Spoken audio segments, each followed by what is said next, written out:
सो हमारा आज का टॉपिक है कार्नोट साइकिल। इससे पहले हम कार्नोट हीट इंजन को पढ़ चुके हैं, वो पार्ट फर्स्ट है, आप उसको देख सकते हैं। उसके बाद से अब हम यहाँ स्टार्ट करेंगे। ये कंसिस्ट करता है 4 parts. First isothermal expansion, adiabatic expansion, third one is thermal compression and fourth one is adiabatic compression. देखिए क्या है, working of Carnot engine can be explain by 4 operation. यानी जो वर्किंग है कार्नोट इंजन की, इसको हम 4 जो ऑपरेशन है इनके द्वारा समझ सकते हैं और इसी को हम बोलते हैं कार्नोट साइकिल। उसके बाद फर्स्ट क्वेश्चन है आइसोथर्मल एक्सपेंशन। आइसोथर्मल एक्सपेंशन क्या होता है, देखिए, let cylinder contain 1 mole of gas, और जो सिलेंडर हमारा वो कंटेन करता है कितना, 1 mole of gas, and placed at a source of a temperature. उसको हम कहाँ पे प्लेस करते हैं, सोर्स ऑफ टेम्परेचर, यानी टेम्परेचर के सोर्स यानी T1 पे। सो गैस अलाउ टेम्परेचर T1, और गैस का टेम्परेचर क्या हो जाता है, फिर T1 हो जाता है, क्योंकि जो हमारा रिजर्वर था जो हमने पढ़ा था सोर्स, उसका टेम्परेचर क्या होता है, T1 होता है। So its temperature and pressure at this stage, उसका टेम्परेचर और प्रेशर कैसा हो जाएगा, P1 V1, ये pressure P1, volume V1 and temperature T1।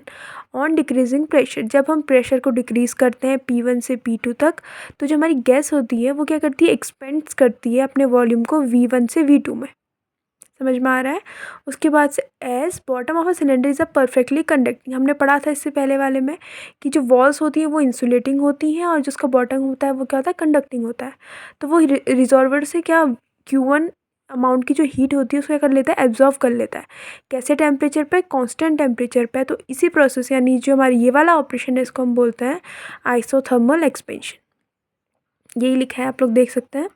उसके बाद से इसको डायग्राम में समझिए। यहाँ पे को मैंने बोला था पहले कहाँ पे प्लेस होगा, ये सोर्स T1 पे। यहाँ पे इसका जो वॉल्यूम और प्रेशर होगा P1 V1। यहाँ पे को क्या होगा, वॉल्यूम ज़्यादा होगा V2 का V1 से। उसके कुछ देर बाद क्या हो जाएगा, देखिए इसका जो प्रेशर वॉल्यूम क्या हो जाएगा, एक्सपेंड बढ़ जाएगा, और इसका प्रेशर क्या हो जाएगा, P1 बड़ा हो जाएगा किससे, P2 से। ये PV डायग्राम है। अब इस जो प्रोसेस में जो वर्क डन होता है वो किसके इक्वल होता है, जितनी अमाउंट ऑफ हीट उसने क्या करी है, एब्जॉर्व करी है। तो इसका एक्सप्रेशन हमें क्या आता है, RT1 log E V2/V1। इसको हम इससे देख सकते हैं। देखिए ये PV डायग्राम है। PV डायग्राम में से ऊपर को क्या जा रहा है, प्रेशर, एंड नीचे को जा रहा है वॉल्यूम। यहाँ पे A पॉइंट पे क्या हो जाएगा, P1 V1। उसके बाद से क्या हो जा रहा है इसमें, यहाँ B2 से हम दिखाएंगे P2 V2। Second one is adiabatic expansion. अब देखिए, अब हमें जो सिलेंडर अभी तक हमारा कहाँ था, सोर्स पे था, अब हमें उसको सोर्स से उठा के कहाँ पे को रखना है, इंसुलेटिंग स्टैंड पे रखना है। तो वही लिखा है, now the cylinder from a source place is a insulating stand. अब क्या हो जाएगा, इसको हम इंसुलेटिंग स्टैंड में रख देंगे तो बेस क्या हो जाएगा, बेस भी इंसुलेटिंग हो जाएगा, और प्रेशर क्या हो जाएगा, कम हो जाएगा P2 से P3, और गैस क्या हो जाएगी, एक्सपेंड हो जाएगी V2 से V3। यहाँ पे को दिखाया गया। अब ये कहाँ पे को स्टैंड कर रहे हैं, इंसुलेटिंग पे। ये भी इंसुलेटिंग में। यहाँ पे क्या हो जाएगा, V3 ग्रेटर हो जाएगा V2 से, और P2 ग्रेटर हो जाएगा P3 से। वही है, temperature of gas falls, temperature क्या हो जाएगा, घट जाएगा। तो इसके लिए जो इसका वर्क डन हो जाएगा वो हो जाएगा RT1 - T2/R-1। R को हम यहाँ पे बोलेंगे CP/CV। अब देखिए इसके लिए भी PV डायग्राम है। इसके हमारे जितने ऑपरेशंस होते हैं उसके लिए अलग अलग PV डायग्राम मैं आपको ड्रॉ करके बता रही हूँ। उसके बाद से जो लास्ट पे होगा, एक ऐसा PV डायग्राम ड्रॉ करेंगे जहाँ पे को हमारी जो 4 के 4 ऑपरेशंस हैं वो एक साथ होंगे। ये सिर्फ आप लोग को समझाने के लिए है।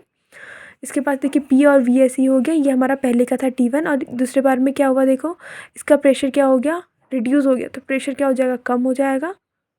तो ये था हमारे 2 ऑपरेशंस, एक तो isothermal expansion and second one is adiabatic expansion. तो इसके बाद हमारे 2 साइकिल के 2 ऑपरेशंस कंप्लीट हो चुके हैं। नेक्स्ट 2 ऑपरेशंस हम अगली वीडियो में देखेंगे। Thanks for watching.